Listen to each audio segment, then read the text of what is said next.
Loksatta party 16వ ఆవిర్భావ దినోత్సవాన్ని Malkajgiri Padmavati function హాల్లో ఘనంగా నిర్వహించారు.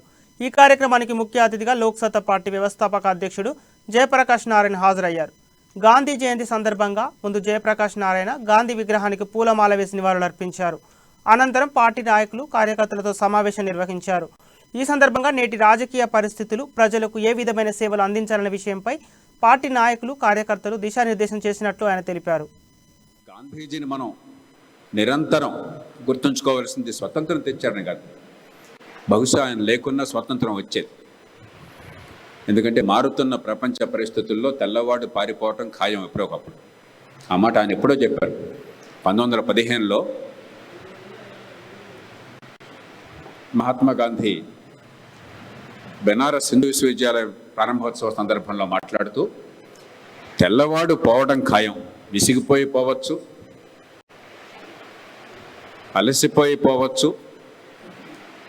ఓడిపోయి పోవచ్చు, ఏదో రూపంలో పోతాడు, ఎప్పుడన్నదేనా కానీ వాడు పోయిన మాత్రం చేత దాన్ని స్వరాజ్యం అనుకోవద్దు, వాడి వల్లే సమస్యలనే ఉన్నాయనుకోవద్దు అని ఆయన ఆ బెనారస్ నగరాన్ని ఉదాహరించాడు. ఆయన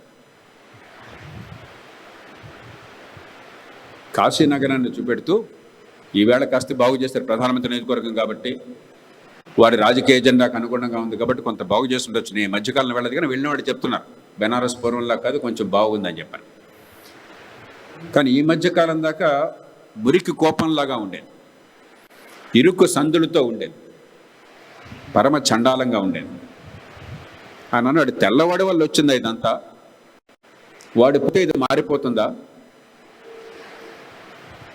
మనం మన చుట్టూ ఉన్న పరిసరాలని బాగు చేసుకునేటువంటి శక్తిని సంతరించుకునేదాకా అది స్వరాజ్యం అన్న మాట కాదు, జెండా మారుతుంది కానీ ప్రజల జీవితం మారుతుంది ఆనాడు చెప్పాడు ఆయన. కాబట్టి గాంధీజీని మనం ఇవ్వాల్సిన గౌరవం స్వతంత్రం తెచ్చారని కదా, ఆయన జాతి నిర్మాణం చేశారు. రామనరసయ్య గారు, నారగోని గారు చెప్పారు మనకు ఎంత వైవిధ్యభరితమైన సమాజమో, కులాలు